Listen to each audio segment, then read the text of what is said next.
Hello बच्चों, कैसे हैं आप लोग। आज हम 12th क्लास की हिस्ट्री के बारे में पढ़ेंगे। आपके कोर्स में इतिहास विषय के जो पुस्तकें हैं वो 3 हैं, भाग 1, भाग 2 और भाग 3।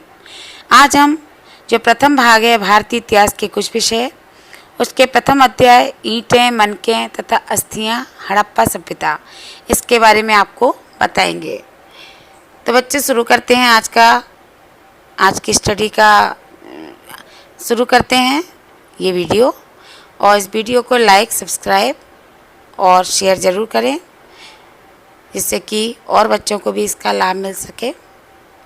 तो बच्चों, जैसा कि प्रथम जो अध्याय है ईंटें, मनकें तथा अस्थियां हड़प्पा सभ्यता। तो बच्चों, हड़प्पा सभ्यता के जो उत्खनन कार्य हुआ था हड़प्पा सभ्यता में, तो उसमें जो ईंटें, मनकें तथा अस्थियां मिली थीं उनके बारे में ये इस अध्याय में हम अध्ययन करेंगे। तो सबसे पहले बच्चों हम आपको ये बताएंगे कि सिंधु घाटी सभ्यता या हड़प्पा सभ्यता क्या थी, इस सभ्यता की खोज किसने की और ये सभ्यता कहाँ पर पनपी। तो बच्चे शुरू करते हैं आज का वीडियो। तो सबसे पहला जो प्रश्न है, सिंधु घाटी सभ्यता या हड़प्पा सभ्यता के बारे में आप क्या जानते हैं, इस सभ्यता की खोज कब और किसने की और ये सभ्यता कहाँ पर पनपी। तो बच्चों, 1921 ईस्वी तक ये माना जाता था कि भारत की प्राचीनतम जो सभ्यता है वो आर्यों की वैदिक कालीन सभ्यता है। किंतु सन 1921 में जब डॉक्टर दयाराम साहनी ने सिंधु नदी की घाटी में हड़प्पा नामक स्थान पर जो उत्खनन कार्य के अवशेषों का पता लगाया था, तो इस खोज ने इस धारणा को असत्य प्रमाणित कर दिया। सन 1922 ईस्वी में राखाल दास बनर्जी ने हड़प्पा से 640 किलोमीटर दूर स्थित मोहनजोदड़ो में उत्खनन कार्य करवाया और वहाँ पर एक भव्य नगर के अवशेष प्राप्त किए। बच्चों, मैं आपको बता दूं कि जो हड़प्पा नामक जो स्थान है वो सिंधु नदी की घाटी में स्थित है, जो कि वर्तमान में सिंधु नदी की जो पास एक मांटगोमरी जिला है, वहाँ पर हड़प्पा नामक स्थल है। और मोहनजोदड़ो हड़प्पा से 640 किलोमीटर दूर लरकाना जिला है जो पाकिस्तान में, वहाँ पर ये मोहनजोदड़ो स्थल मौजूद है। और यहाँ पर जो उत्खनन कार्य हुआ है उसके जो चित्र हैं मैं आपको दिखा रही हूँ।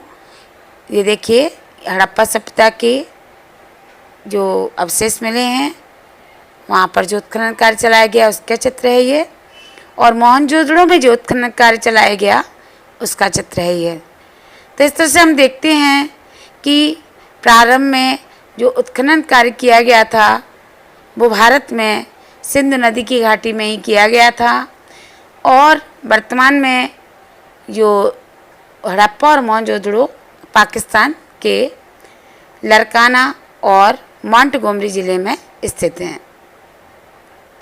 चूँकि सिंधु नदी की घाटी में ही इस सभ्यता के अवशेष प्राप्त हुए थे, अतः सर जॉन मार्शल ने इस सभ्यता को सिंधु सभ्यता के नाम से पुकारा। अब हम देखते हैं कि सिंधु घाटी जो सभ्यता थी उसका जो काल निर्धारण किया गया है वो कब से कब तक के लिए किया गया है। तो जो सिंधु घाटी सभ्यता या हड़प्पा सभ्यता का काल निर्धारण है वो लगभग 2600 और 1900 ईसा पूर्व के बीच किया गया है। तो बच्चों, आप जान गए होंगे सिंधु घाटी सभ्यता के बारे में। अब हम पढ़ेंगे सिंधु घाटी सभ्यता के लोगों का जो निर्वाह का तरीका क्या था, वो क्या क्या खाते थे, किस चीज़ की खेती करते थे और किन पशुओं को पालते थे। अनाज के अलावा सिंधु घाटी के लोग मांस भी खाते थे। हड़प्पा स्थलों से मिली जानवरों की हड्डियों में मवेशियों जैसे भेड़, बकरी, भैंस और सूअर की हड्डियाँ प्राप्त हुई हैं। इसके अलावा हम देखते हैं कि सिंधु घाटी सभ्यता में जंगली सूअर, हिरण और घड़ियाल की हड्डियाँ भी प्राप्त हुई हैं। हम ये नहीं जान पाए हैं कि हड़प्पा निवासी स्वयं इन जानवरों का शिकार करते थे अथवा अन्य आखेटक या शिकारी समुदायों से इनका मांस प्राप्त करते थे। मछली तथा पक्षियों की हड्डी जो प्राप्त हुई हैं, उनसे लगता था कि सिंधु घाटी के लोग मछली का भी सेवन करते थे। चूँकि ये सभ्यता सिंधु नदी के किनारे पनपी तो मछली इन्हें आसानी से प्राप्त हो जाती थी। तो हम देखते हैं कि अनाज और मांस सिंधु घाटी के जो सभ्यता थी वहाँ के निवासियों का मुख्य भोजन थे। अब हम बात करते हैं सिंधु सभ्यता की कृषि प्रौद्योगिकी के बारे में। बच्चों, हड़प्पा सभ्यता में अनाज के दानों से कृषि के संकेत मिलते हैं। वास्तव में हम ये स्पष्ट रूप से नहीं कह सकते कि उन्होंने कृषि के लिए कौन सी विधि अपनाई थी। क्या जुते हुए खेतों में बीजों का छिड़काव किया जाता था? लेकिन जो मोहरें प्राप्त हुई हैं उन पर जो चित्र हैं, जो रेखांकन हैं, तो उसमें जो वृषभ यानी बैल की जो रेखांकन या मृणमूर्ति प्राप्त हुई है, तो उससे ये पता चलता है कि सिंधु सभ्यता के लोग खेत जोतने के लिए बैलों का प्रयोग करते थे। जैसा कि आप ये चित्र में देख रहे हैं, पक्की मिट्टी से जो पक्की मिट्टी को पकाकर एक बैल या वृषभ बनाया गया है। चोलिस्तान के कई स्थलों, बनावली जो कि हरियाणा में है, वहाँ से मिट्टी से बने हल्के प्रतिरूप भी मिले हैं। कालीबंगा या कालीबंगन जो कि वर्तमान में राजस्थान में है, और वहाँ से हमें जुते हुए खेत के साक्ष्य मिले हैं जो कि ये बताते हैं कि सिंधु सभ्यता के लोग खेतों को जोतते थे, उनकी जुताई करते थे। इस खेत में हल रेखाओं के दो समूह एक दूसरे को समकोण पर काटते हुए विद्यमान थे, जो ये दर्शाते थे कि एक साथ सिंधु घाटी के लोग दो अलग अलग फसलें उगाते थे।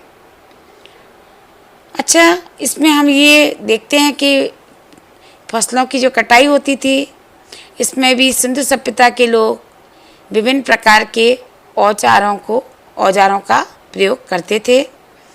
ये जो औजार होते थे, इनके हत्थे लकड़ी के बनाए जाते थे और पत्थर के जो फलक होते थे उनका उपयोग या प्रयोग किया जाता था औजार के रूप में। और उसके पश्चात, पत्थर के पश्चात, वे धातु के औजारों का प्रयोग करने लगे थे। हम देखते हैं कि सिंधु घाटी सभ्यता के लोग सिंचाई भी करते थे। अब चूँकि हड़प्पा जो सभ्यता थी, हड़प्पा का जो स्थल था वो अर्ध शुष्क क्षेत्रों में स्थित था। यहाँ पर वर्षा कम होती थी, तो ऐसी स्थिति में कृषि के लिए सिंचाई की आवश्यकता पड़ती होगी। अफगानिस्तान में सोरतुघुई में हड़प्पा सभ्यता के जो महत्वपूर्ण अवशेष हैं उसमें नहरें प्रमुख हैं। यहाँ पर नहरों के कुछ अवशेष मिले हैं, परंतु पंजाब और सिंध में ऐसे अवशेष नहीं मिले हैं। ऐसा प्रतीत होता है कि प्राचीन नहरें बहुत पहले ही गाद से भर गई थीं। ऐसा भी हो सकता है कि कुओं से जो पानी प्राप्त होता था वो सिंचाई के लिए ही प्रयोग में लाया जाता होगा। पर जलाशयों के जो अवशेष मिले हैं उनसे प्रतीत होता है कि कृषि के लिए जलाशयों का प्रयोग जल संचयन हेतु किया जाता था। तो बच्चों, आज के वीडियो में इतना ही। मिलते हैं अगले भाग में, जिसमें हम आपको बताएंगे सिंधु घाटी सभ्यता के लोगों के द्वारा उपयोग में लाई जाने वाली अवतल चक्कियों के बारे में, और साथ ही मोहनजोदड़ो के बारे में, और उसके दुर्ग और उसके विशाल भवनों के बारे में। तब तक के लिए नमस्कार, जय हिंद। मेरे चैनल को लाइक, सब्सक्राइब, शेयर करना ना भूलें। और साथ ही यदि आपको ये वीडियो पसंद आया तो आप इस पर कमेंट ज़रूर करें। ओके बच्चों।